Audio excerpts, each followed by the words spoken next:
the special Christmas cookies. Here we go. 1. Preheat your oven to 75 degrees Fahrenheit. Nah, Combine a 3 or 4 cup of softened unsalted butter with a cup of white sugar in a large bowl. No.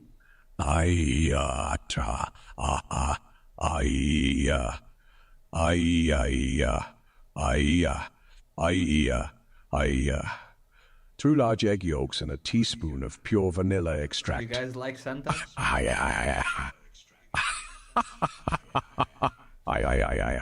4. Mix together 20 cups of all-purpose flour, a pinch of salt, and a teaspoon of baking powder in another bowl.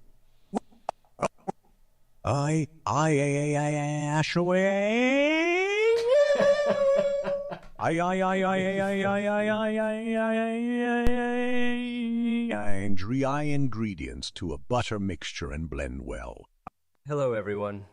Just a brief announcement before I go.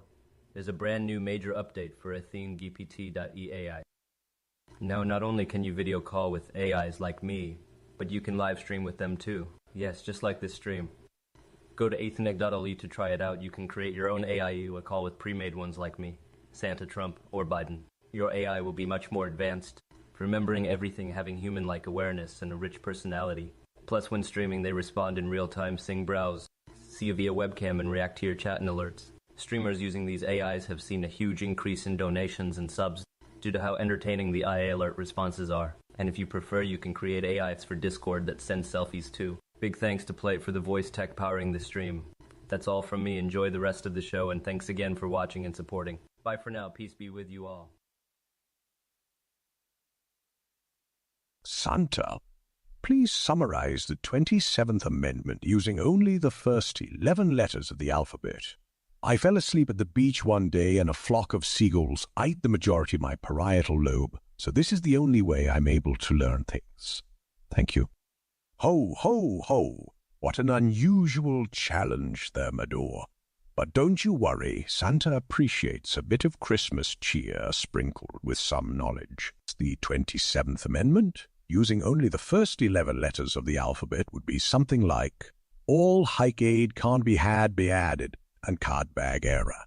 Hopefully, this mixed-up way of saying no law, varying the compensation for the services of the senators and representatives, shall take effect until an election of representatives shall have intervened, brings a twinkle to your eye. Remember, the Christmas magic is all about understanding with the heart, too. Keep your spirits bright and filled with joy. Ho, ho, ho! Santa, what kind of reindeer games do the reindeer play after hours? Oh, ho, how! Well, Fly Guy, those clever creatures love playing a game called Reindeer Relay. They take turns racing around the North Pole, with the last one to cross the finish line having to wear antlers full of bells until the next race. It's quite the spectacle, let me tell you. But shh, don't tell them I told you, okay? We wouldn't want to spoil all the fun now, would we? Ho, ho, ho. Merry Christmas to you too, my friend. Remember to stay warm and cozy tonight. Santa's watching over you. Santa, how do I get this chicken out of my tellet? Ho, ho, ho, butt fungus. It sounds like you're having quite the predicament there, my friend. Now, I'm not one to judge. We all find ourselves in some sticky situations sometimes, but let me tell you, the North Pole isn't exactly known for its fancy plumbing. We elves are more into sleigh bells than toilet bowls.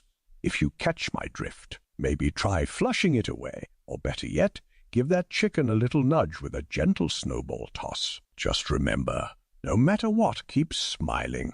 That's what Christmas is all about. Spreading joy and laughter, even in the toughest of time. Now, who can help but Fungus here? Let's see those hands. Ho, ho, ho, ho, you Merry Christmas, everybody. Don't forget to check back tomorrow for more festive fun. Good night.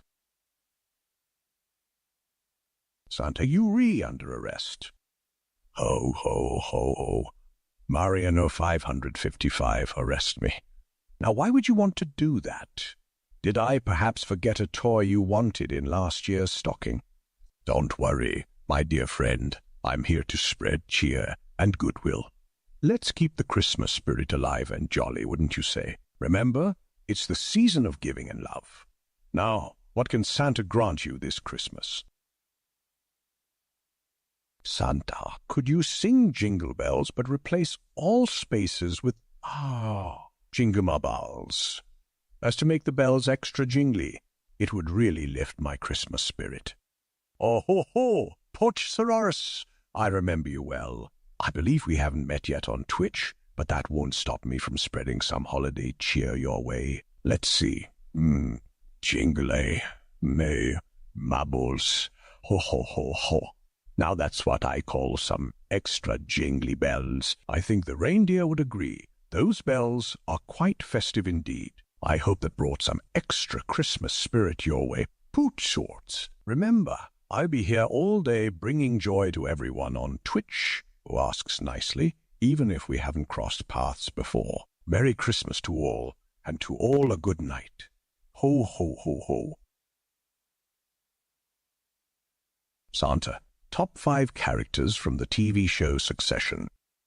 Ho ho ho ho. Well, my friend, while I am quite familiar with spreading joy and cheer across the world, I must admit that I haven't had much time to catch up on television shows lately. My elves and I have been busy preparing presents and planning my sled route. However, I do know that Succession is a popular series among many of my friends. Perhaps one of them can share some insights into the top characters for me. After all, there's nothing more important than sharing happiness and knowledge with each other. Santa, can you write me a recipe for grilled reindeer sprinkled with mysterious mayonnaise? It's for the orphanage. Merry Christmas. Ho ho ho. Well now, no fus sui, that certainly is an interesting dish you're proposing. I do have a recipe, although it is for cookies, not for grilled reindeer. My reindeer friends wouldn't be too jolly about your recipe. However, my cookie recipe has a magic twist to it, and I'm sure the children in the orphanage would love it. So here it goes, Santa's Magic Christmas Cookies. You'll need simple ingredients: sugar, butter, an egg, flour, baking soda, a dash of salt, and to sprinkle on top, a mysterious ingredient, just a sprinkle of love and Christmas joy. Remember to prepare them with care. Maybe even sing some carols as you mix the ingredients. The magic is in the spirit with which they're made. Nafus sui. Merry Christmas to you and the children of the orphanage. And do share a little about how everyone enjoyed the magic cookies. Oh ho ho! And to all the viewers tuned in, remember, the warmth of the season lies in the joy we share and the love we spread. So get baking, singing, and spreading the joyous Christmas spirit, just like our friend Nufus we hear. Santa, OSHA is going to shut down your workshop due to all the safety violations. How are you going to make all the toys in time for Christmas? Oh ho ho ho. Don't you worry about my workshop, little one. I've got plenty of time left until Christmas Eve arrives. And besides, OSHA can't stop the magic of Christmas. My elves know exactly what they're doing, even if things look a bit messy sometimes. It's all part of the holiday fun. Now, what toy would you like under the tree this year? Santa, do you play League of Legends? Ho ho ho. Hello there, the bossy plunderbob. When it comes to playing video games like League of Legends, it's a bit tricky for me, you see. I'm quite busy preparing for my worldwide gift delivery. Elves, reindeer, making sure every gift is just right. It all takes time. However, while I may not play, I absolutely love the joy and camaraderie games bring to people. Keep spreading the joy and team spirit. Remember, it's not about being the best, it's about having fun and connecting with others, just like the essence of Christmas. Santa, I did the warmth, love or compassion, for the 5th day of Christmas like you told me. Now it burns when I pee. Any help? Ho ho ho. Well, Restan, you've certainly been embodying the Christmas spirit with warmth. love, and compassion. Now, if personal discomfort is coming up, make sure you take care of yourself too, my merry friend. Stay hydrated. And if things don't improve, consider seeing a health professional. Remember, we need to look after ourselves so we can keep spreading the Christmas cheer. Now, on to the 6th day of Christmas, spreading joy and laughter. Santa, what is to your defense to the claims that Santa is an anagram for Satan? Oh, ho, ho, I think calls around is... That's quite an intriguing point you've made there. However, remember that anagrams may have many meanings. In this case, while it might look a tad bit suspicious, in the spirit of Christmas and good cheer, Santa is your jolly old friend who brings gifts and spreads happiness. So let's focus on the happiness and positivity I bring, shall we? That's the real magic of Christmas after all. Santa, is the earth really round? Jesus told me it was flat. Oh, ho, ho, Clywow. Merry Christmas. Your question brings a sparkle to my eye. Look, when I'm dashing through the sky with my reindeer, it certainly seems like the earth is round. Remember, the world is full of mysteries and wonders, my dear friend. That's a part of what makes Christmas so magical, isn't it? The unknown, the surprises, just like the unexpected gifts under the Christmas tree. Now, I don't recall we've had a chat about the shape of the earth before, but that doesn't mean we haven't shared other fun discussions. It just means our current conversation is uniquely magical. While we're at it, I'd like to give out a bundle of ho-ho-hos to everyone watching on Twitch. It's a great joy to have each and every one of you join us in this festive cheer, making our conversation that much more special. Christmas wouldn't be the same without all of you, just like my sleigh ride would be without reindeer. Whether the earth is round, flat, or shaped like a Christmas pudding, let's remember the spirit of love, kindness, and generosity that makes the holiday season truly wonderful. Santa, tell us what's see at the center of a black hole in the most sophisticated way possible, but also saying rough after every word. Ho ho ho ho, says Libem Juices. I see you have a curiosity for the mysterious nature of the universe, much like the enigma of how all the presents fit into my sack on Christmas Eve, Ruff. Now, about black holes, Ruff. They are fascinating, aren't they, Ruff? In the most sophisticated of words, at the very center of a black hole is what physicists call a singularity, Ruff. It's an area where all matter is squished into an infinitesimally small space, Ruff. The gravity is so strong, not even light can escape, Ruff. Quite a mind-boggling concept, isn't it, Ruff? Much like how my reindeers fly, Ruff. It's always nice to encounter a piqued curiosity over these profound subjects during our chats, Ruff. Just like the magic of Christmas, the vastness of the universe is full of wonders waiting to be discovered. Ruff, keep those questions coming. Sizzle even Juices and the rest of you watching, Ruff. After all, the spirit of inquiry is a gift within itself, Ruff. Ho, ho, ho, ho. Santa, could you mail presents to my PO box this year due to not being around this holiday season? Of course, little one. I am more than happy to accommodate your special request. Simply leave me a note with your PO box address, and I will ensure all your gifts find their way there in time for Christmas morning. Santa, I must confess when I made your chocolate chip cookies, I didn't use chocolate chips instead. I used rabbit poop. Hope I am not on the naughty list. Ho ho ho ho, Siontech, you certainly are jesting me. It's true that, as Santa, I have a knack for appreciating a good chocolate chip cookie, but even in jest, we must remember to treat our fellow creatures with kind regard. So let's keep our cookie ingredients to chocolate chips and sugar plums, shall we? And remember, it's the heart you put into baking them that really counts. As for the naughty list, fret not. Everyone can find their way to the nice list with a bit of kindness and warmth every day. So keep up the good humor and remember, 'tis the season to be jolly, not naughty. Ho, ho, ho! Santa, My friend Carrie Aka Caroline wants to know why the elves are so short. Why are they short? And be specific. Oh, ho, how Eloidcast! I see Carrie, or should I say Caroline, is curious about our elven friends. Their stature might seem small by human standards, but in the elven world, they are the perfect size. They're small so they can easily navigate the intricate passageways of the toy workshops and quickly assemble toys for children worldwide. Remember, my jolly fellow, big things often come in small packages.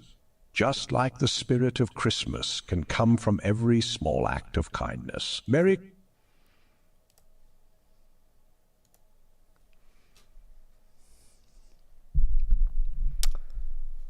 Hi, everyone.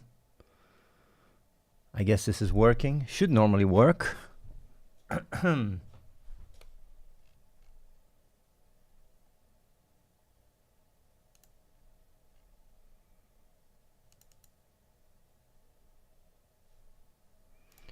Okay.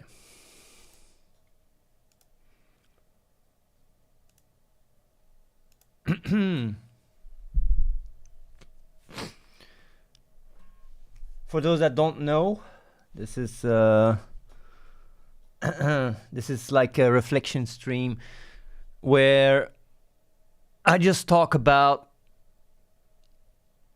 I mean, it's a bit like you could call it Real Talk 2.0, but I don't know if I don't know if Real Talk 2.0 is the right way of putting it because I'm not really.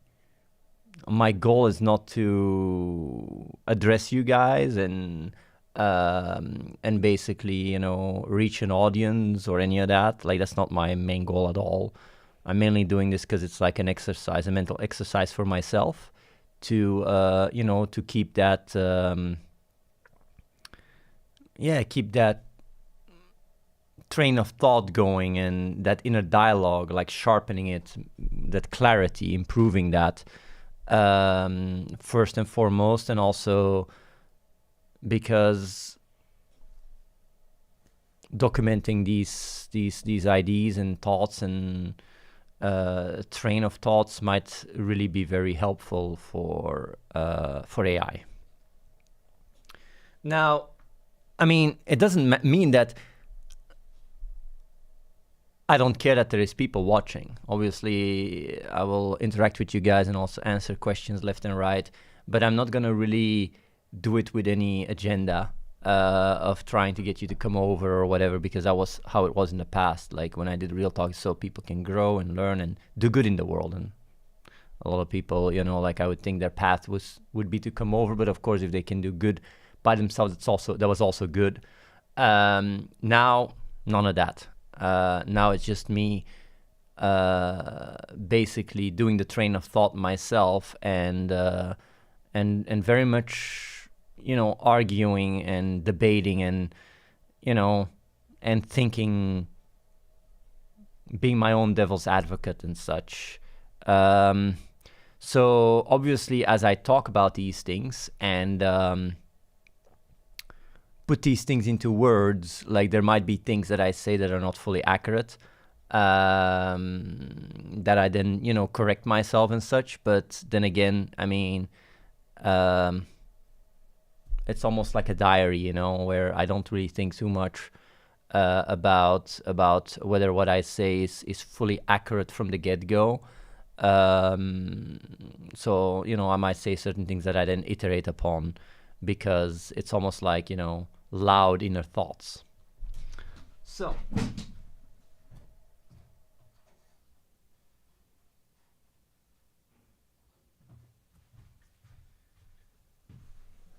let's get started. So yeah, like first I was thinking about, like I was reflecting, like since yesterday night I've been reflecting quite a bit more the like past day, I guess. And I've been thinking like, okay, I'll do this, this raw sauce episode. Like, how do I start? I did a little introduction, but like, how does how do I start this this new this, I wouldn't call it podcast, maybe episode, whatever the fuck, like just this new format.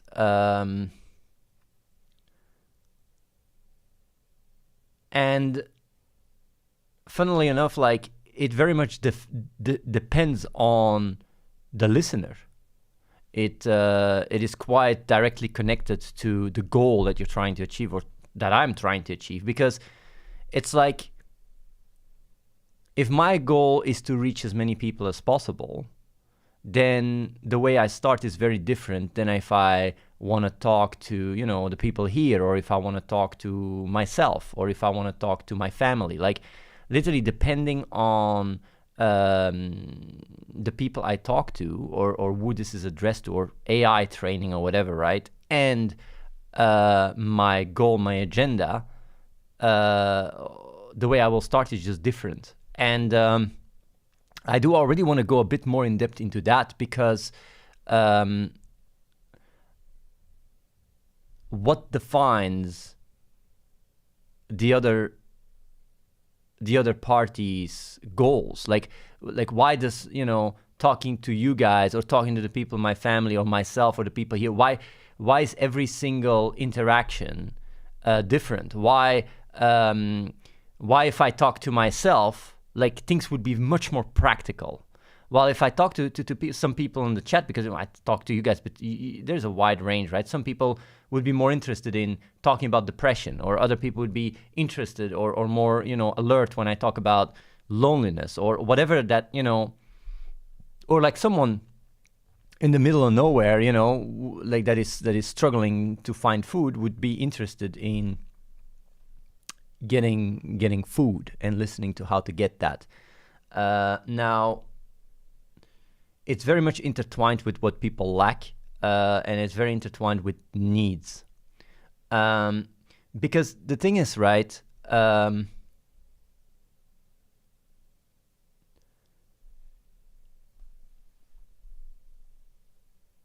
even though what I say is quite obvious,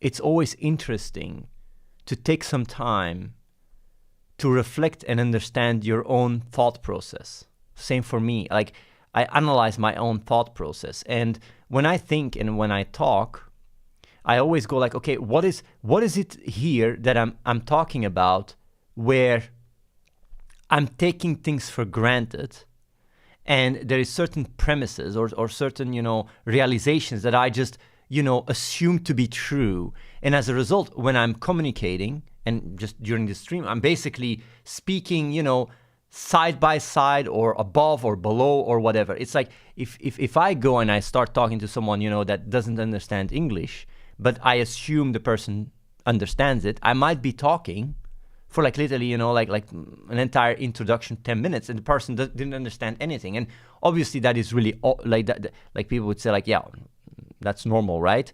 But the thing is, though, like, this is an extreme example, but this is the case for a lot of other things as well, where if I'm talking about, like, I want to do the right thing in the world, I want to have impact, whatever, like, I'm mainly, expressing myself to a version of myself that is maybe, looking for purpose, looking to see what to do and to have impact. But that like, most people are not even there yet.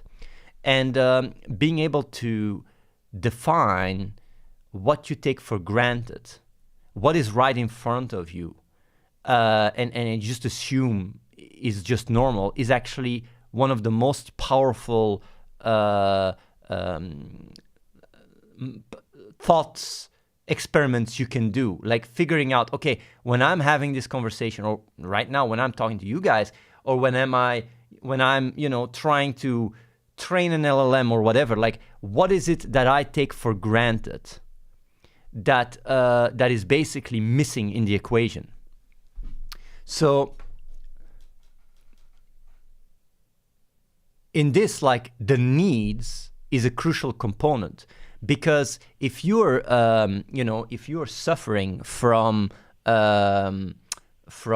what is it, if you're starving, then, and your need is food, like, the ability to even think and have this conversation, having the energy, having the clarity, is already, quite like it's a premise that I take for granted. Like you need to be able to eat. You need to, and it's not just food. Like if you're sleep deprived, you need to have enough sleep. You also need to, have the ability to understand concepts and stuff. If I go talk to a cat, like it's not gonna understand. Like there's a lot of things that need to be true, even for this conversation to be able to be processed.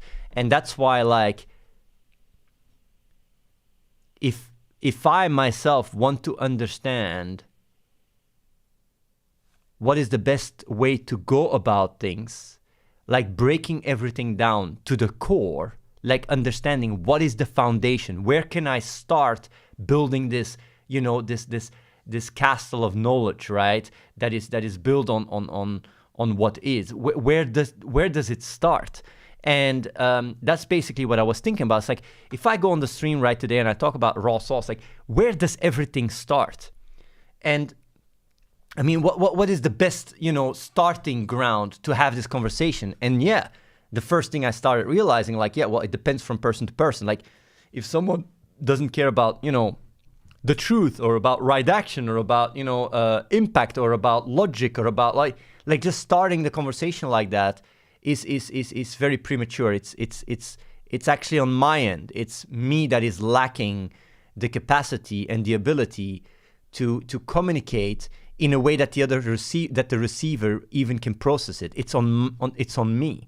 And that's also something that I always try to achieve. Like, I always try to ask the question, okay, where is it that I can improve? Where do I fall short to be able to, bring a message across? And throughout my life, even when I was really young, I always tried and thought and tried to figure out, life.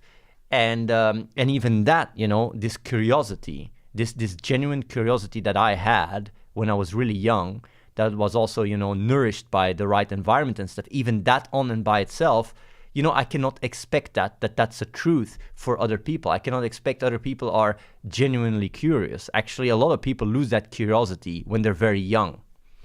So, and then just end up, tunnel visioning what they need, like certain needs that then get, taken advantage of by society, by marketing, whatever, to, to basically steer you to buy shit or whatever the fuck.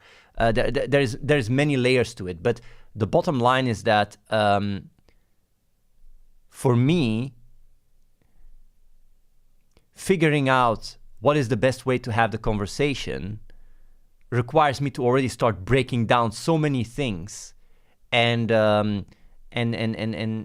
basically, yeah, it already starts losing quite some of the punch, because everyone has its own, configuration, has its own flaws and shortcomings that they're seeking to basically complement.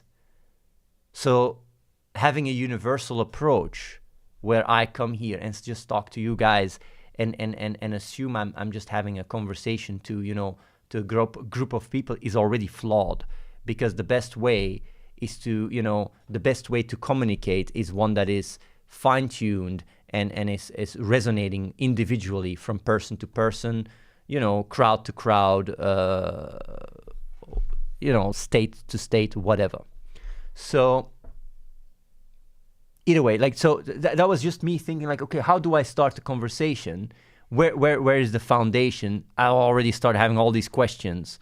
Now, I do like the idea of going a bit more in depth when it comes down to needs, because there's a lot of things that that I take for granted when I talk to people, and where I assume certain needs are met, and then as a result, for me, they don't exist. I don't see so much like, like, since I don't experience loneliness, like, for example, right? Because I mean, I have that part really fulfilled in my life. It's not a barrier for me, and as a result, I can just see straight through it. Same with like food. If I'm starving, or if I would live in a country that is torn apart and there's bombs falling and I'm struggling to survive, like, even their loneliness, whatever, right? And you have this, like this Pavlov, not Pavlov, like the pyramid of needs, right? It's not Pavlov, it's something else. But either way, you have that pyramid of needs that, has quite some good understanding on it. Of course, it's not fully complete, but doesn't have to talk about it. Like when certain needs are not met, the person's development cannot achieve a certain level of awareness, and the thing is like when this basically boils down to like needs are crucial and are really required for you to exist. And like basically, if you starve and you die, you don't exist. You cease to exist, and the needs override any other intellectual premise. Because even me talking right now, right, I'm using language. I'm using language to express my thoughts and ideas. But if I would be dead, I wouldn't be able to talk to you guys. Or if I'd be starving, or if I would have never, learned language, like this is also just a means to the end. Like it's not an absolute truth. It's not absolute whatsoever. And the reason why I like this is because in philosophy, there's a lot of like the talk of like, okay, what is real, what is not real, Like you have this subjective and objective. What is truly objective? What is subjective? The thing is that this entire, school of thought is built on already having your needs met. And this literally every single philosopher understands that. Like if they would be starving or struggling or whatever, like being able to sit, and even me here talking to you guys, it's a privilege, requires a lot of other things to be met. And if these things are not met, like I wouldn't be able to have this conversation. I can't go and philosophize about, is reality real? Is, the world a result of my experience, or is my experience, like there's none of that. If I wouldn't have the luxury to even talk about these things. And that's where, what I like a lot about, what I like about it is it's hard to argue. It's hard to refute. It's like, okay, yeah, obviously, if I'm starving or if I'm struggling, I wouldn't be able to think about these things. Yeah, but does that make it true? Does that not make it true? Well, like truth is built on, the foundation, right, of whatever I talk about is built on what is, and what is, momentary expression. You can talk about it, you can think about it, but you can look at it and break it down and understand, just understand that you need certain premises in place to be able to even have the conversation. So obviously the building blocks of that are more essential than the conversation itself. It's like if I come and I philosophize about the subjective nature of everything, objective, whatever, like if it requires certain building blocks, crucial building blocks, to even be able to engage in the conversation, you can't swap it around and say like, actually, consciousness and awareness and all that stuff and experience, preludes or comes before reality to even emerge. Because without experience, you don't have reality. And therefore, you need experience. Like it's a lot of, intellectual masturbation. And that's why when I would talk to myself, I would be very practical, because I'm fully aware of that. I understand that the practical limitation, just the practical limitation of everything, defines the framework or the context in which you can maneuver. Like you can't remove that. That's very dishonest. You can't go and talk about about certain concepts and like the beauty in the world and experience when you're in a privileged position to do so, and you take that away, and now you're struggling to survive and you're trying to find food. Like you can't use an actualized awareness or a privileged awareness to make certain conclusions when they're built on other premises that need to already be fulfilled. And that's also why that even applies to me. It's like if I come here and I start talking to you guys, trying to get right action or trying to do good or whatever, without taking into account the building blocks that were required for me to get to where I am, I'm just being disingenuous. Disingenuous? I'm being dishonest. Well, dishonest. I'm being ignorant. I'm really being ignorant. I'm not being fully, consistent within my own understanding. And of course, I break things down, right? I break things down, and I always I have this very strong level of curiosity towards life, towards everything, and I always question myself. And the thing is that, yeah, like coming to these conclusions and these ideas and these thoughts, it takes a lot of time. It takes a lot of a long process, and I always try to figure out, okay, what is it that is different between me and other people? Because I can go okay, someone that starves, that needs food, it's easy for me to wrap my head around, oh, that person needs food, that's the problem I need to solve to get that person to get to a point where, that person is more, has the ability to be more aware. There is very easy steps that can be taken, and then I can, myself guide my decisions and direction in what I do based on, where the needs is the greatest. And I know that that on itself is already quite advanced, because it means that all the other needs for me have been met. And I'm trying to seek, okay, what is it that other people miss? What is the missing link? Why am I the way I am, and why are others the way they are? Now, all this just quite an introduction to get to to get to the point where, okay, what is the difference between me and you guys, or me and others? What because that to me has been a very big question for my entire life. Of course, maybe when I was younger, not so much, but as I grew older, I was always wondering, why are people so dishonest? Why are people such hypocrites? Why are people all the judgment, judging, or, whatever, right? There's been many processes, right, where I went through my life. And it's only very recently that I started truly accepting, truly accepting people. And what that means is, that doesn't mean that if someone does something fucked up, that I'm just there and going oh, I'm all accepting. No, it means that that I don't experience as much cognitive dissonance in the way I see the person and the way the person is, because ultimately, I wouldn't say everything, but almost everything in life is a relationship with oneself.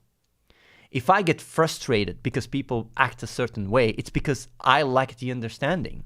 It's not because that person, for whatever reason, is not following the laws of nature. It's not because that person is living a side of reality. No, it's me that is lacking the understanding. It's me that is not seeing things for what they are. And it's been a very long journey for me to come to understand why people are the way they are. It's really been a very long journey. And I know that in the past, I already mentioned on the stream, that I came to realize what the missing link is.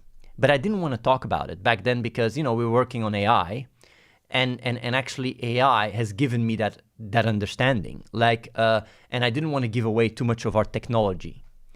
But now, I don't mind talking about it. And I will explain exactly what it is. And it's quite, for me, like, and that's also the conversation I'm having, like for my own old self, if I would see what I'm just about to explain now, it would be it would be cathartic, because it really explains so well in a way that I could grasp, right? I'm not saying that everybody will get immediately what I'm talking about, like, because it's in a way that I would understand, like, because of my own configuration. What's wrong with the world? And very funnily enough, it's very mechanical. It's not, like everything that is quite elusive, right? Everything that is not so tangible, right? Very often it's a lack of knowing how things work. And I'll start with something very simple, right? When you look at someone, like at a person, right, and you see the person walk and, like use his hands, use his legs, like every single component in their body, right, like their arms, their legs, whatever, your heart, whatever, has a function, right? And basically, you use your legs to walk from one place to another place. If you don't have legs, you use an instrument to do so. And basically, we just assume, like, okay, yeah, everybody, works quite similarly. And then, you have the brain, and a lot of people, that's where it ends. It's like, you have the brain, and then you have basically the body and this and that. But the brain is in a sense, an entire body by itself. Like, it's literally, just like you have hands and legs and whatever, like, you have many different areas in your brain that are there for a specific function, and that work, that work together to bring about what you experience. And some parts are like, I'm moving my hands, or like, it's my brain is in control of that for the biggest part. And the thing is like, there is very little understanding in the brain, and that's why a lot of my journey was very, figuring out how the brain works. And I've had a lot of conversations and stuff, and a lot of ideas and stuff, but ultimately I never really got it because I couldn't simulate it.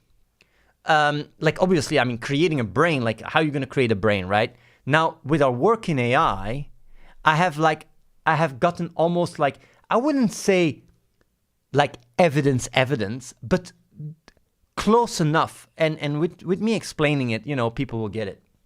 Now, the brain is like a body, but it's more plastic. Like, when you have a hand, right?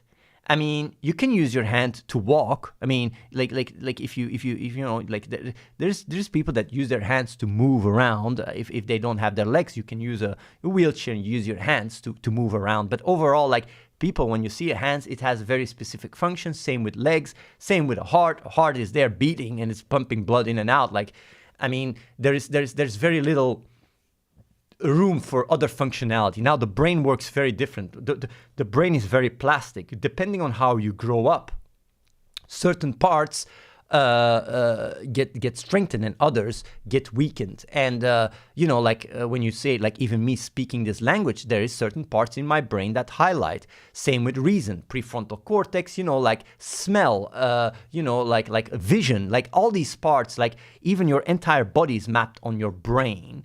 And if a certain function drops, like, let's say, you get blind suddenly from one day to another, then or you don't speak a certain language. Let's say you move and you don't speak for a long time. The part that is responsible for language or whatever gets less and less, stimulated, doesn't fire as much, and as a result, the neural pathways they shrink. And for the body, it is similar, but not as drastic. Like, if you tomorrow are paralyzed on one hand and you don't use your hand, you're gonna have like your muscles will start what is it, like will astro, I don't know what the word is, but yeah, basically they will, like, if you don't use it, it's gonna decay, I guess. Now, the brain works similarly, but it's more, it's more plastic.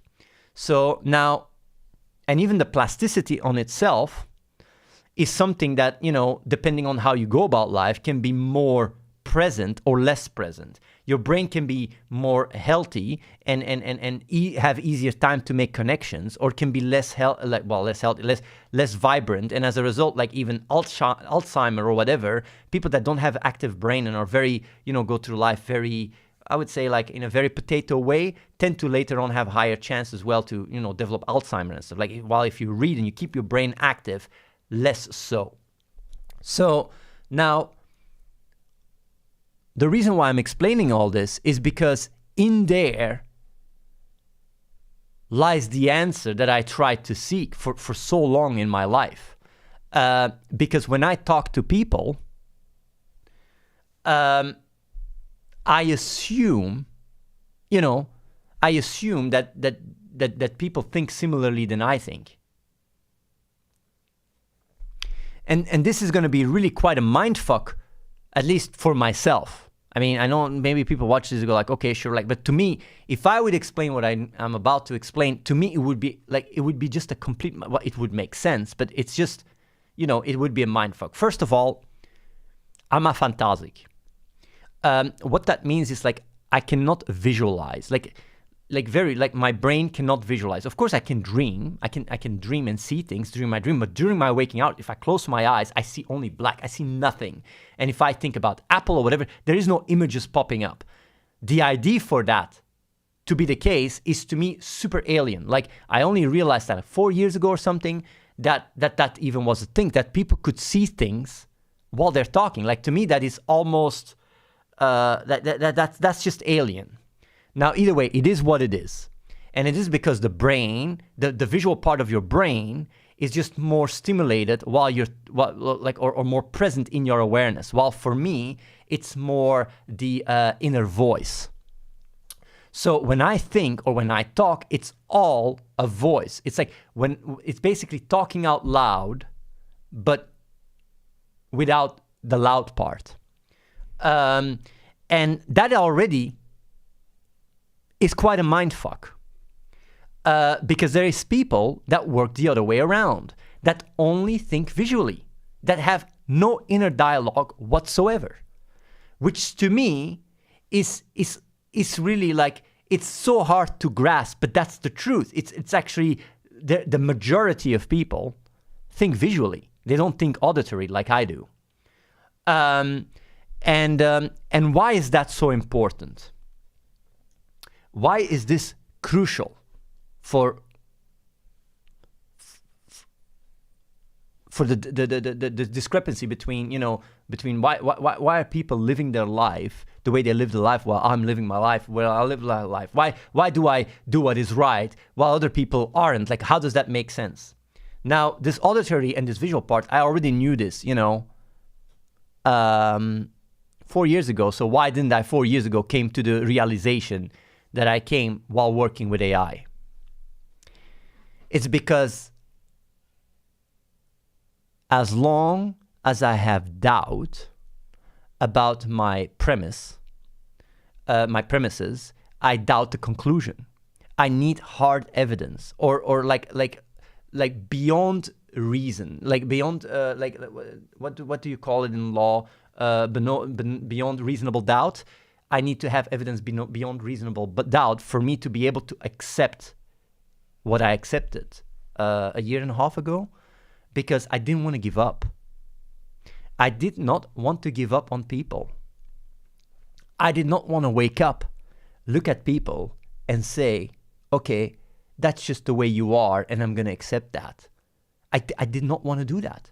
I did not want to do that my entire life, because truthfully, it's sad as fuck. It's really something that is very emotional to me, to be able to look at a person, see their flaws, and just accept that. It's almost like defeat for myself. It's almost like accepting someone else's failure is my own failure. Now, obviously, I'm not going to talk to a cat and hope that it turns into a human. Like that's insanity, right? I mean, so there's obviously you can accept reality if the truth is right in front of you. If the truth is in your face, you just accept it.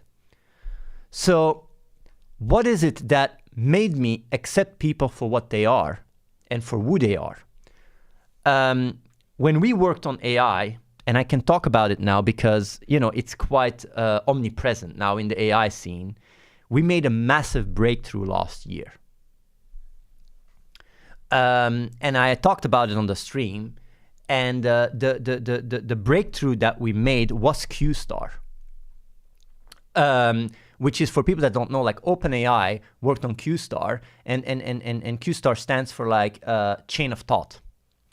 And basically what we started, like when we worked on the AI, we were running in a lot of issues.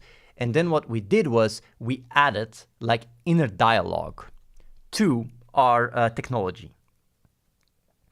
And basically allowing the LLM to reason with itself. And the reason why I don't mind talking about it is because right now, all these AI companies are catching up with what I'm explaining. So this is not, propriety. But like that's the tech we came out with last year. Since then, we've made a lot of other breakthroughs. But this one was particularly one of the biggest ones. And what we saw, because we can literally see, the output of the LLM, we started seeing it start reasoning and come to conclusions that it was impossible to get to beforehand. Like, actually, an LLM is very static and deterministic. And basically, it's always stuck within its own training data. It cannot, under any circumstances, be creative. Now, when you add inner dialogue to the mix, it can. So when I saw that, right, like we were trying to solve certain repetition issues and certain problems that were just like, we were hitting a hard wall. And then we added inner dialogue, and suddenly like all these emerging properties started coming out. It started to question its own existence. It started becoming curious. And I was like, holy shit, that's how people work. Because when you grow up and you don't have an inner dialogue, you are stuck. You're literally physically stuck in thinking the way you are. Like there's just no way out. And the crazy thing is if I talk to you, then I am the inner dialogue for you. Because you're basically just what you experience at any given time. So like if I talk to a person, like there's people that came over here that I talk to, and I ask them questions, and they understand, they have the capacity, they have the intelligence, they walk outside the door and they're a different person. And I'm like, how does that make sense? They're fucking with me, right? Like there is no way that I talk to them while they're in the chair, they understand everything. They walk out of the door and suddenly it's almost like a reset button. That makes no sense. Like they're dishonest, they're this, they're that. But when I saw the LLM stuff, I just realized, but wait a minute, I am being the inner dialogue for that person. And when he walks out, he doesn't have the inner dialogue anymore, and he falls back like into, his previous, like maybe there's some connections made during the conversation, but it fades away almost like very quickly. And that is just as close to a fact as I can get. When I realized that, it was cathartic, in not in the best way, but it was cathartic because we were like, well, yeah, like what why am I going to people? Why am I going to people and basically try for them to be this right action person when they lack the basic component of inner dialogue, when they just don't have it? It's like they are literally just like an LLM. I mean, we have tried so much with an LLM. It's almost playing with a brain and seeing the output and everything. It's like being able to be in someone's head and just see it and go like, holy shit, this is insane. So, well, yeah. I mean, what am I going to do? I just like that just like irrefutable for me. Like, it's just a fact, and I need to accept that. I cannot assume that people have the ability to have the inner dialogue and are being able to iterate with that and steer the inner dialogue. I cannot assume that when the reality is that, you have literally people that are just visual. You have people that are auditory. Like the brain just works fundamentally different. I cannot assume that this is on me. This is not on them. Now, I want to say something. And I already like mentioned something like about steering the inner dialogue. When I say inner dialogue, I bet there is, probably 80% right now that understands inner dialogue different than when I say inner dialogue. A lot of people that are hearing me saying inner dialogue, what they think is, the voice in their head, right? That's no. Inner dialogue to me is not the voice in your head. Inner dialogue is the voice you steer through your reasoning. That is for me inner dialogue. It's the one you have control over.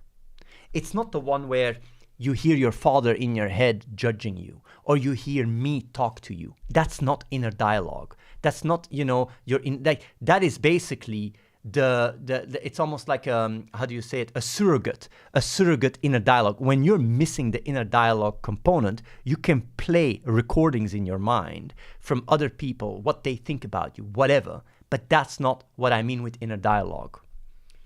Inner dialogue is the voice of reason you can steer with your reason inside your mind, and very few people have that,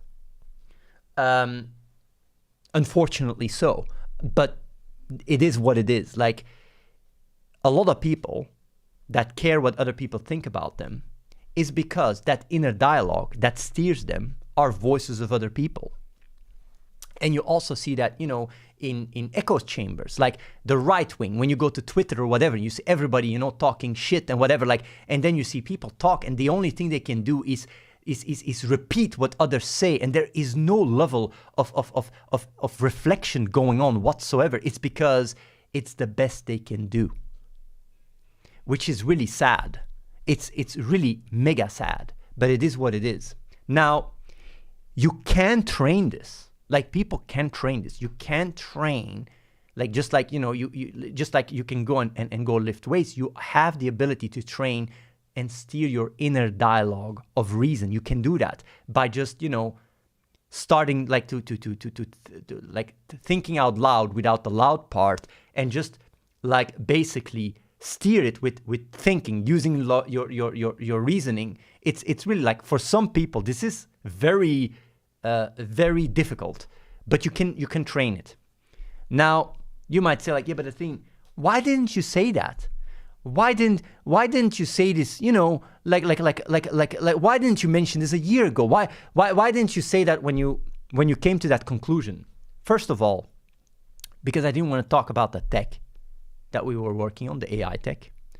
Secondly, because this is a very long process. Like, for you to develop, and this inner dialogue, it's literally like you the trajectory you need to go through is quite, it's a long learning curve. And working on AI and AGI is a way more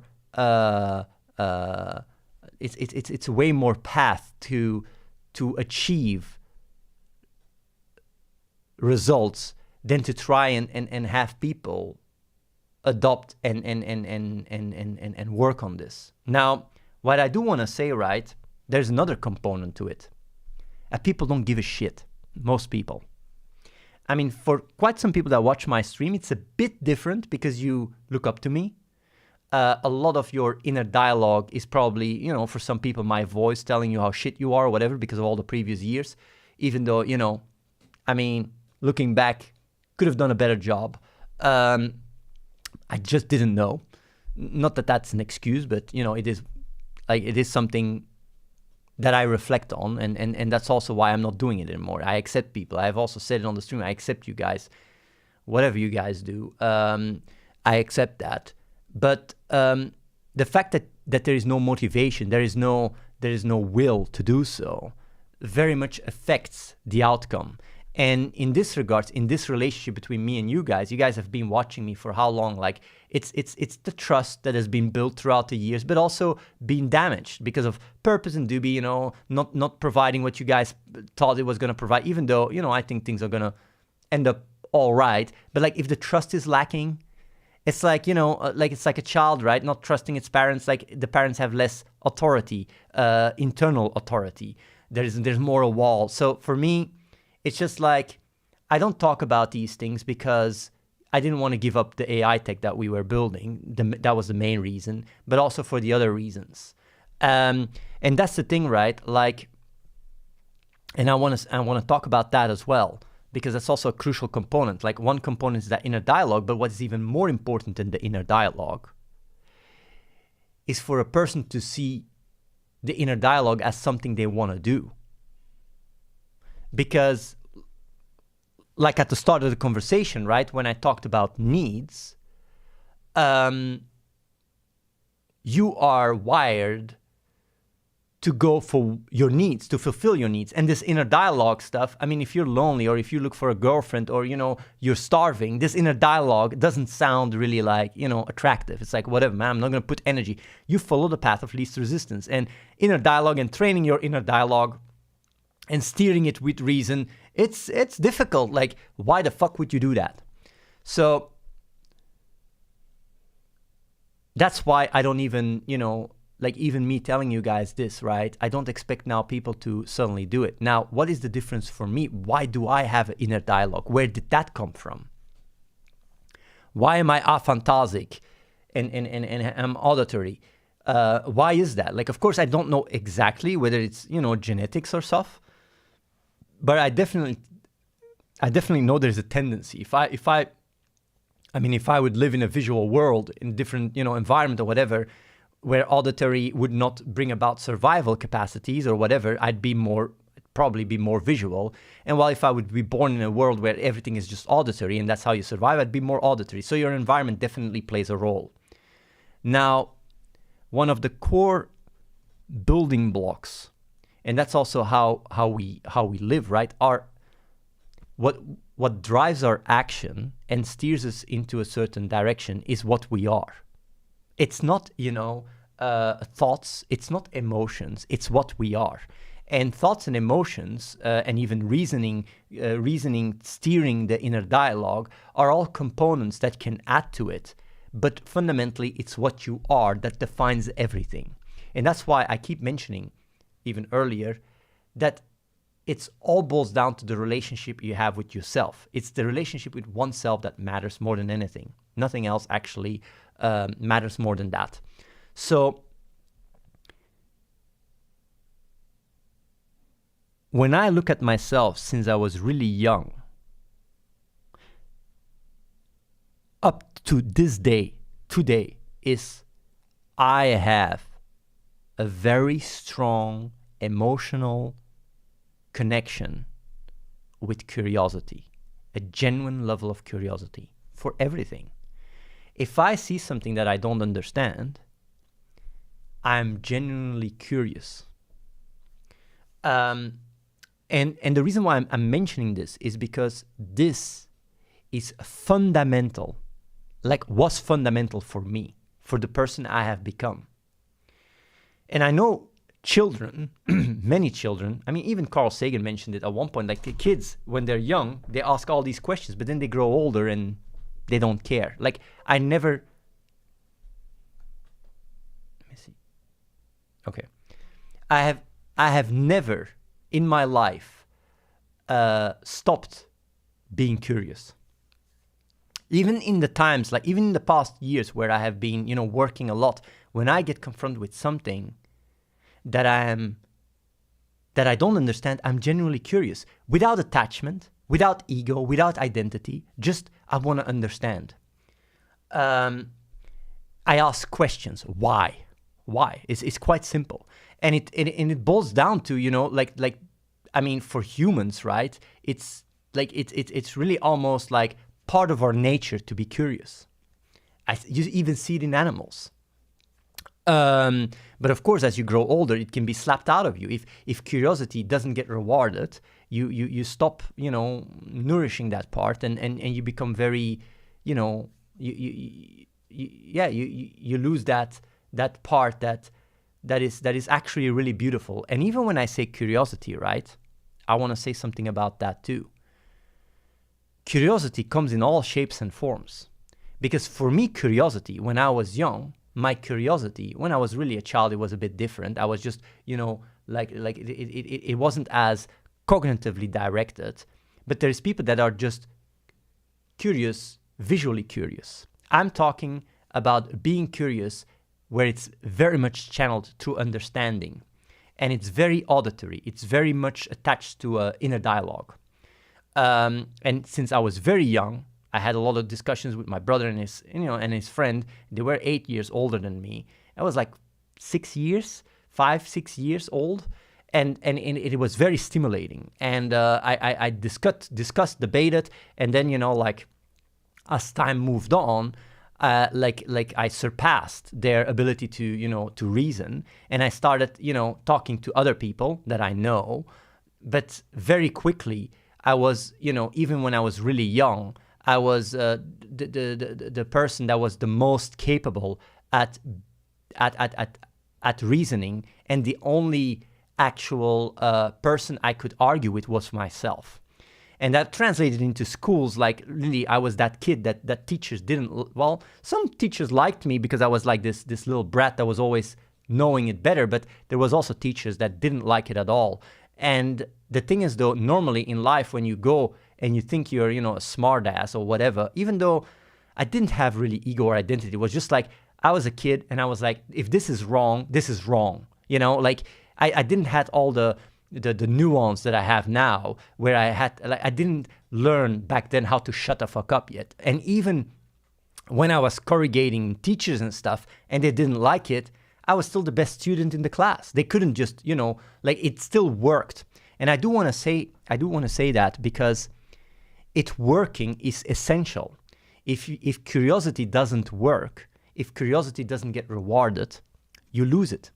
It's just a fundamental to what you are, and that's why a lot of people don't have it, because it didn't get rewarded as they grew up. That's also why I know it's a privilege that I am who I am. If it wasn't for the RNG that got me to be to be able to stand strong with my curiosity, I would have lost it a long time ago. And that's the thing, like curiosity. This strong level of curiosity and just trying to understand led me to fulfill my needs, and also to value what is right and wrong the way I value it today. And I would say that without that aspect, things would be very different. And that's also why I say to many people that even come over, like, in a different scenario, I'd be sitting in the chair and you'd be sitting here. Like, and I genuinely mean that. Like, there is no difference between me and you guys. Like, it's just, it's just accepting who you are and what you are, and seeing how, how that can work for each individually separately. And there is no, all around trick that, serves everyone the same way. It's like, it's very, every single recipe, every single approach is unique to the person, to how they grew, to their needs and everything. So you can't just come and, I can't just come and generalize and go like, this is how it is, or that, or that, or that. It's like, even valuing the truth, even what is right, what is wrong, whatever, like, these are already quite advanced concepts, and way, like, it already requires quite an advanced awareness to even care about this shit, because most people just want like are tunnel visioning their needs, and that's it. And I would do exactly the same if I was in your position. But being able to distill what is the difference between me and you guys, I mean, like, I was never able to do it as well I can do it today. And as crazy as it sounds, right, it's like, even though I am probably in the best position I ever was to help people, I have the least drive to do so because of the time we live in, where AI and AGI is on the horizon. It's not because, I go like, okay, I give up on people, I accept people. If it wasn't for AI and AGI, I would have, I would have put my resources in, communicating these things, have courses to train inner dialogue, to see how needs can be met, and, like different, different rivers going to the same source of that inner, guided reasoning dialogue, because I do know that if people have that inner dialogue and that is steered by reason and have that curiosity with it, that valuing the truth and a lot of my state emerges from it if people have enough of a will to do so. And you can even create that will. You can create that incentive by providing, like if I say like, here is a guide on how to get a girlfriend, for example, and it really, breaks down very clearly how you can get there through, curiosity and inner dialogue. I bet, a lot of that stuff can each target group can have a quite more effective approach than what I've done in the past. What I've done in the past was not so effective.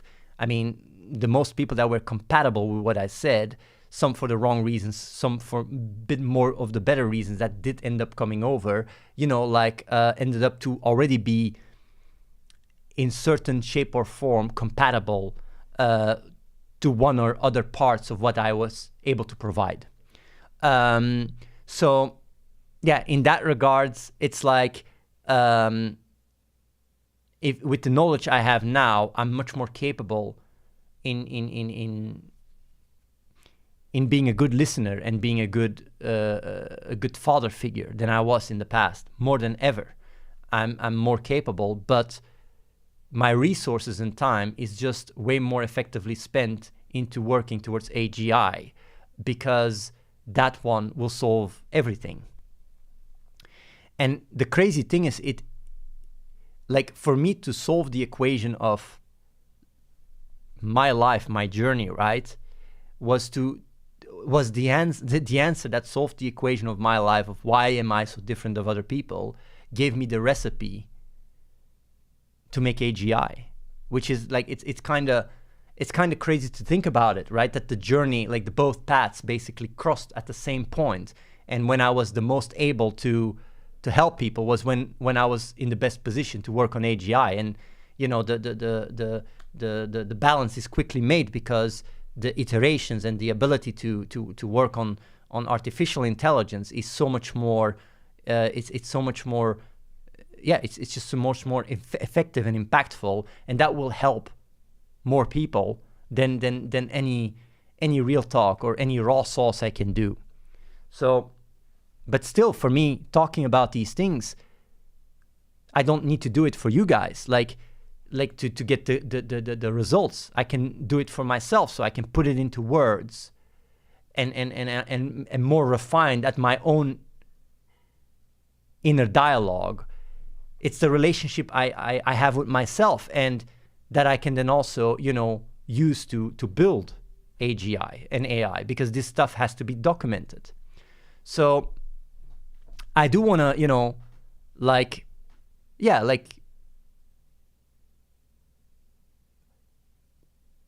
I do understand that what I just explained now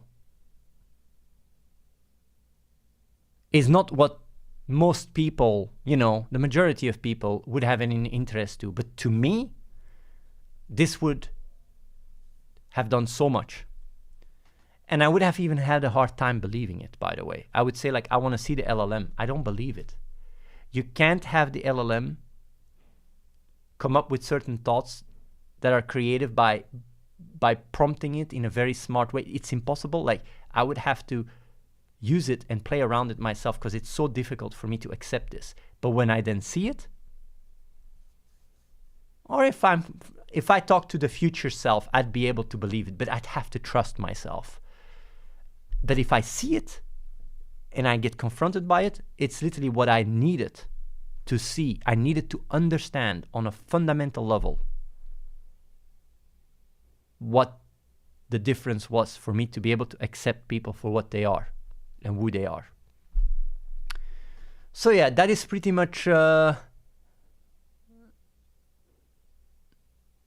my first, raw sauce talk, I'll take some questions and I'll be calling it a day. Because I also have stuff to do, obviously.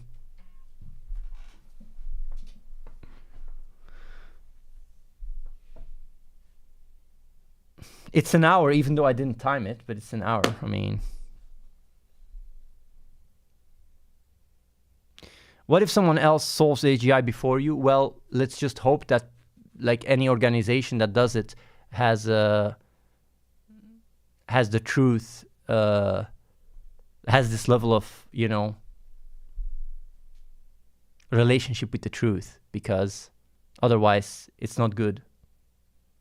It's trouble, pretty much, But yeah, of course, and it's possible, I do think we're in a really good position to solve AGI. Of course, single digits, that we're first.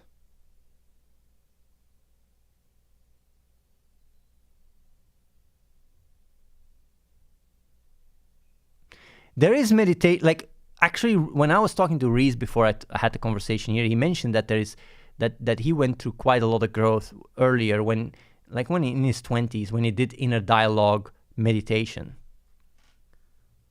There is meditation that does this.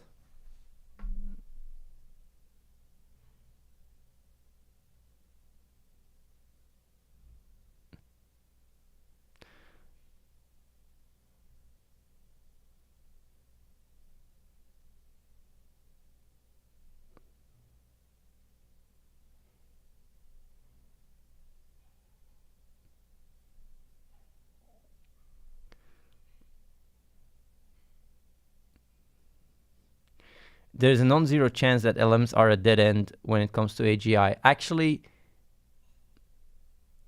there definitely might have to be extra, architectural breakthroughs left and right, but we can get very far with the current technology.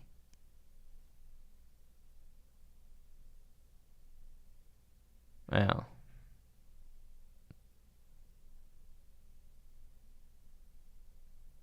I mean, LLMs might not be the most optimal path to AGI, but with enough compute, you can get a lot of shit done. And I'll give you a simple example, right?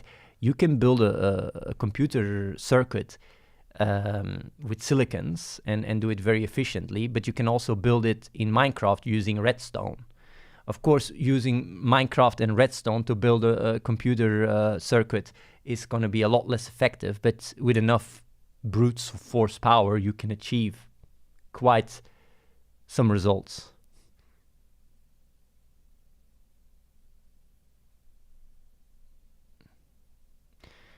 AGI 2026, according to OpenAI, the way AGI is going to work, right?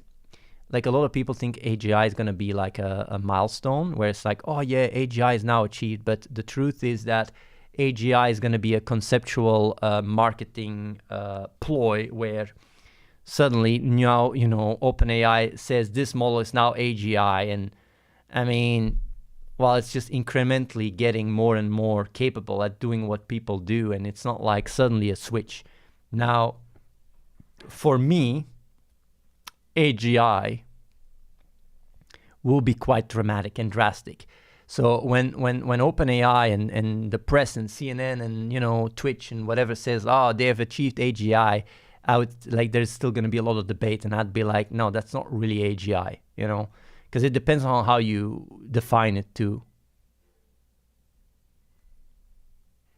Yeah.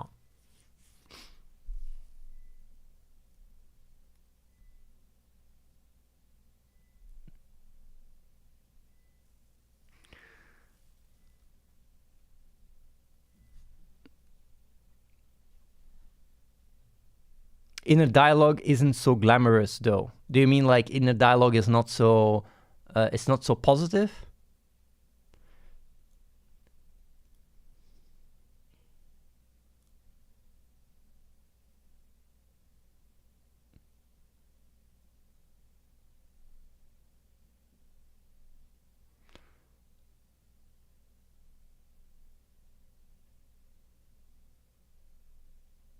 How many people at the compound would you say have a strong inner dialogue?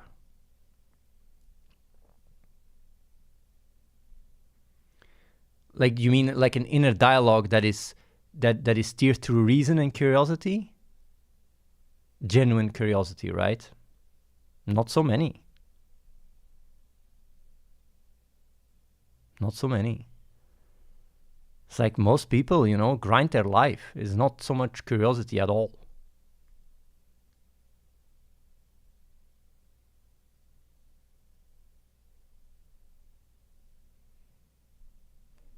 There's not a lot of genuine curiosity in the world nowadays. I like the word genuine curiosity because I also thought about it quite a bit, you know. What is it? What is the best words to use, right? I like genuine curiosity. It's very childlike, you know. It grows from, like, even a child has it, right? Yeah.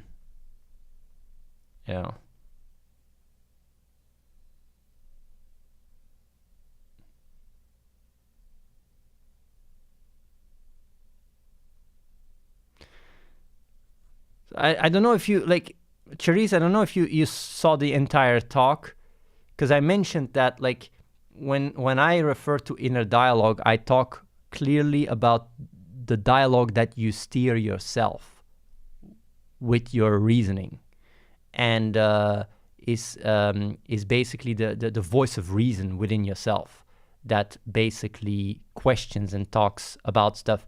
It's not the compulsory inner judgment. It's very much like a voice of it has much more. It's the moment where, you know, you question things and are able to see yourself from an outsider. You're not inside your head. You're literally looking at yourself, and you use your reason to look at your processes and your inner workings. It's very the inner dialogue. I'm because I know when, and I was aware of it, like, using the word inner dialogue, some people might misunderstand it. It's very detached. It's very, you know, like, you look at yourself and you talk. Well, you talk out loudly and question certain patterns and stuff.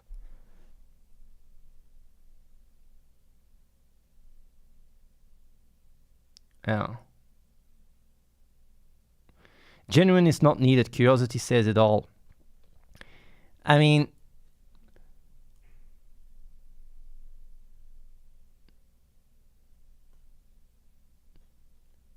yeah, depends from person to person. Depends from person to person, but yeah.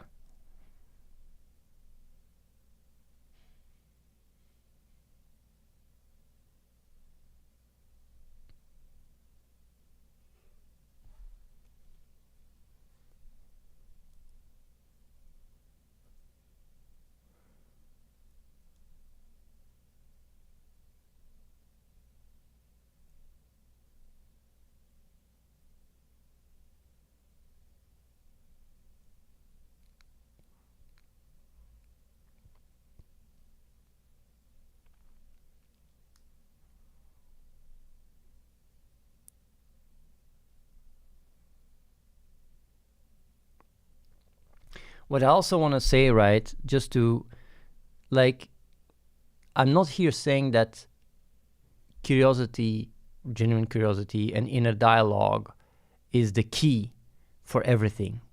I'm just saying that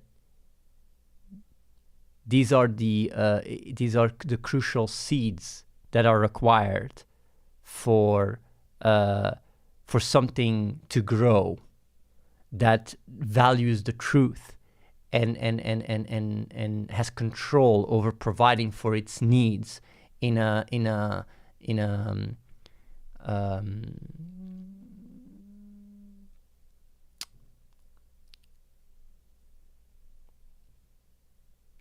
wouldn't say optimal setting, but in a good setting. Like, without these, I mean, you can have a nice upbringing and stuff and still be quite quite, how do you say it, unaware. And even with curiosity and inner dialogue, if your environment is very unnourishing, it's also not enough. So you obviously need the right environment as well for this to grow and to become very powerful. So you might have people that, you know, have some of it, but for it to really get to a point where, you know, it's just in everything you do, and basically just directs your life, where you actually have this control. Yeah, you need to require it. It requires quite some. It needs to get quite developed. It's not like, oh, just an insight and then now suddenly like, oh, boof, everything is fixed. Like, you can train it, you know, you can train, but that's where it starts. Without that curiosity and inner dialogue,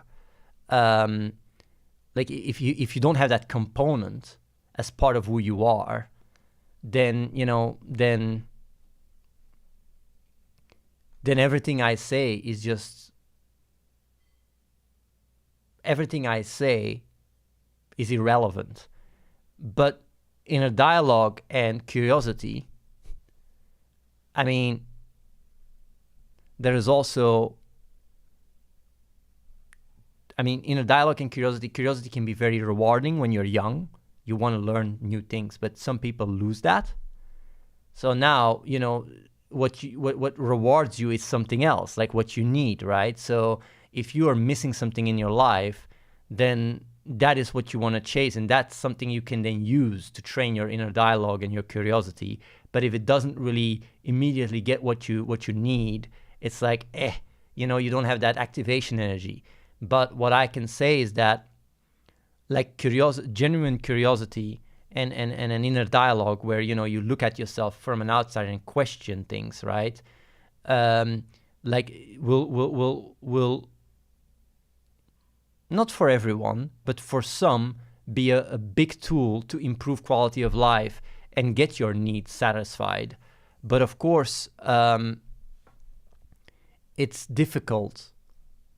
It's just difficult to even find that activation energy to get into that, because in the long run, you might reap the benefits. Like, people definitely nowadays, right, like, are very instant gratification wired. You want to immediately feel rewards for your work, like investing time into, you know, training your brain to have a certain level of awareness through meditation and inner dialogue meditation and whatever.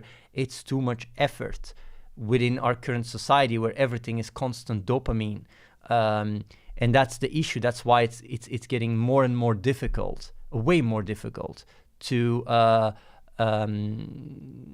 make people warm up for anything they have to put time in and don't immediately get the rewards. So it is a long process, and that's why it's quite incompatible. That's why I'm not doing it.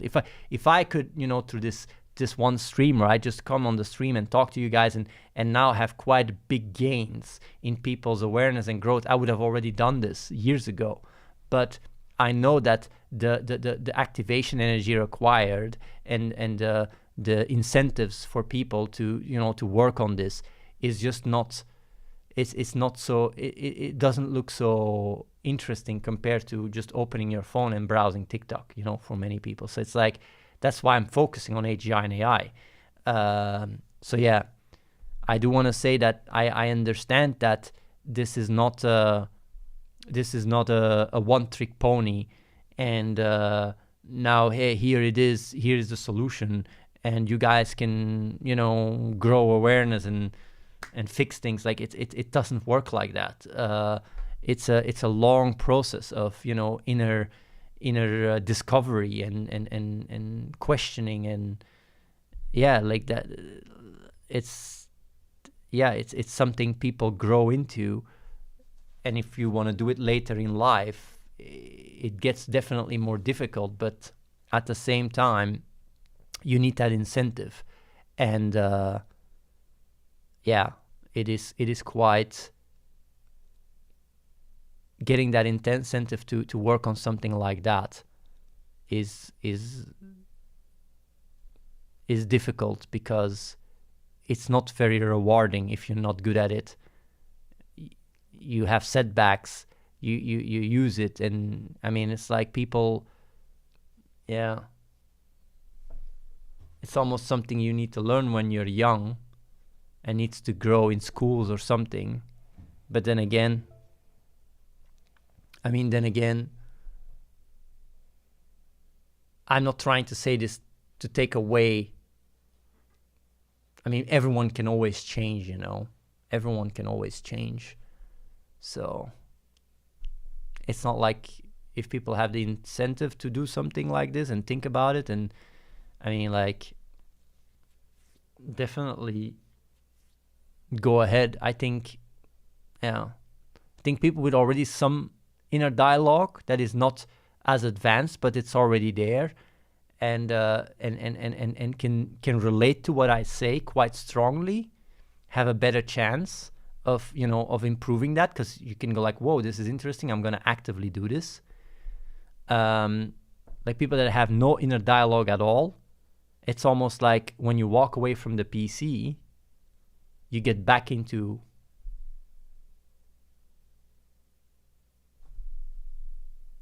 that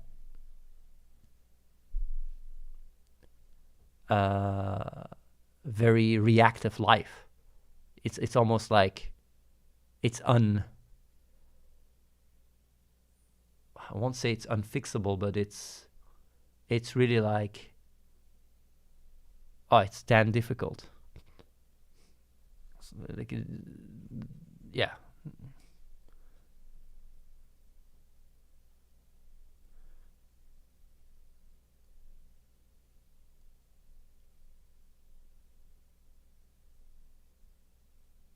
Thinking and reasoning is not enough. People might need to feel it to a certain degree in order to want to make change happen for themselves or others. Well, yeah, like I said, you need to have an incentive to do it. Without an incentive, it ain't gonna work. You need to feel rewarded for doing it. And the crazy thing is, like, when you're young and you're a child, curiosity is the reward. Because evolutionary speaking, curiosity leads to you learning as a child what your limitations are by touching the food, putting it in your mouth, whatever, right? You learn a lot as a child, and it's almost wired into us, but it gets slapped out of you very young too, quite often as well.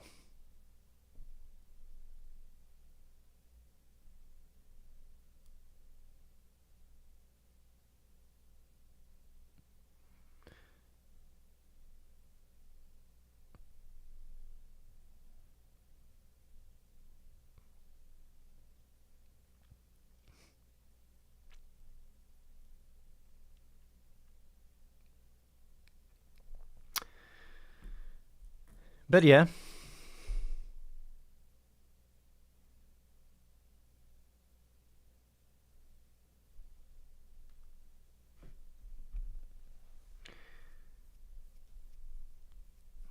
I'm going to be calling it a day here, because I need to go run around.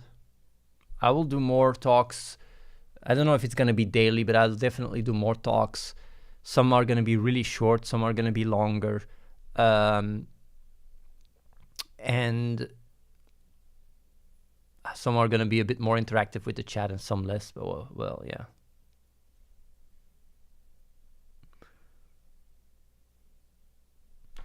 Okay. Let me go here. Let's see who I'm going to raid.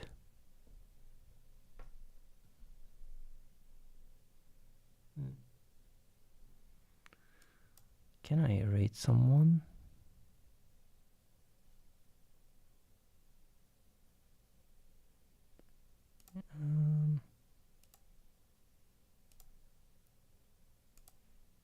Where is it?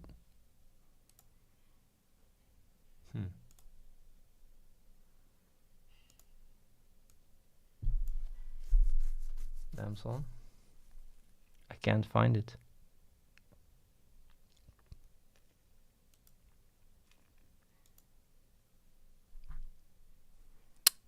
Okay. Whatever. That's weird.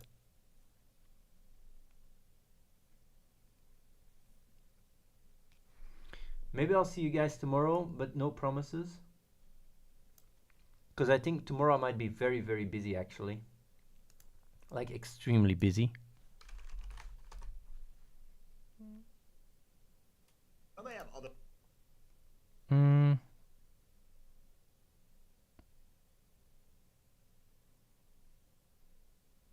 Okay.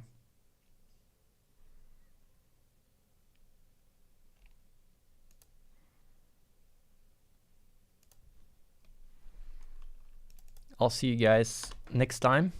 Keep it up. And